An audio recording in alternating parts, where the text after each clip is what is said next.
Hello guys, magandang araw sa ating lahat mga kakunyang. So ayan, for today's video, isi-share ko nga lang pala sa inyo itong aking video ngayong araw na to. So ayan, for today's video, ako nga pala ay naghatid ng alaga dito sa school niya. At ito nga kung nakikita nyo, ako ay naglalakad at pauwi nga. Kung habang naglalakad ako, nakikita ko nga yung mga puno-puno dyan. Tapos ang hangin-hangin niya. So naiisip ko baka magwi-winter na. Pero bakit napakainit pa rin? So ayan, way back 2018, nung unang-unang pumunta ako dito, September pa lang, malamig na siya. Pero bakit ngayon October na pero ang init-init pa rin? Hindi ko ba alam kung may winter pa ba talaga o sadyang mainit na talaga yung panahon dito sa Hong Kong. At kaya namang itim ko nga naman pala, no? At araw-araw ka rin umaalis ng alaga ko papunta sa school niya, so hatid sundo ko siya. Kaya hindi ko na inaasahang puputi pa ako kasi ako ay pilad sa init. So daig ko pa yung nakatira sa Pilipinas. Kasi dati guys, maitim talaga ako. As in, maitim na maitim ako nung nasa Pilipinas ako. Ngayon, nasa Hong Kong ako, akala ko puputi ako pero mali pala. Nabiktima ako ng maling akala. At ayan, ako nga pala ay pupunta ng wet market ngayon. At ako ay bibili nga pala ng isda at pang dinner namin. Inutusan kasi ako dyan ng amo kong bumili ng pang dinner kasi pupunta nga daw yung kanyang nanay sa bahay. Wala kasi silang parehas mag-asawa. Wala sila nung amo kong lalaki. Umalis kasi sila at pumunta sila ng... Hindi ko alam kung saan sila pumunta. Basta umalis sila, hindi na nila sinabi sa akin kung saan sila pumunta. At ang sabi lang sa akin, babalik sila bukas. At yan, to the rescue ang lola mo, pinapunta niya yung kanyang nanay. Hindi ko ba naman alam bakit gustong-gusto niyang papuntahin yung kanyang nanay. Pwede naman ako mag-alaga lang ng bata. Kaya ko naman siya patulugin sa gabi kahit wala sila. But anyways, ganun talaga siguro. Hindi naman tayo pwedeng magreklamo sa kanila.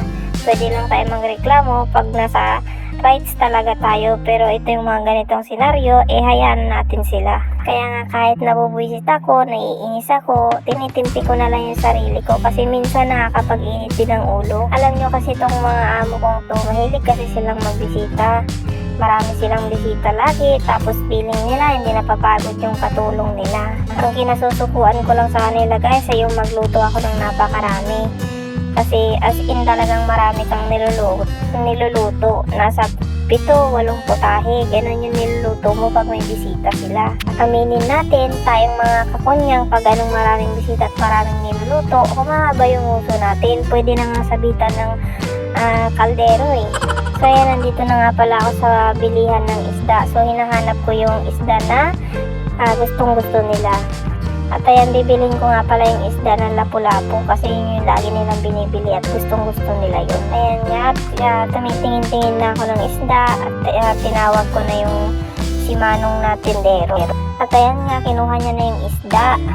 Habang kinukuha niya yung isda, tinitignan pala ako nitong tindero na to at sinisilip niya ako kasi nga alam niya nagbibideo ako. Kaya sabi ko sa kanya, mag-hi ka na lang. So ayan no guys, tayong mga Pilipino, matatalino, kahit hindi natin naiintindihan yung mga sinasabi nila, nagsa-sign language tayo para maintindihan nila tayo. At ayan na nga, ako'y tapos nang mamili nitong isda na to. So pupunta naman ako dito sa store na to, itong bilihan ng mga spices dito sa Hong Kong.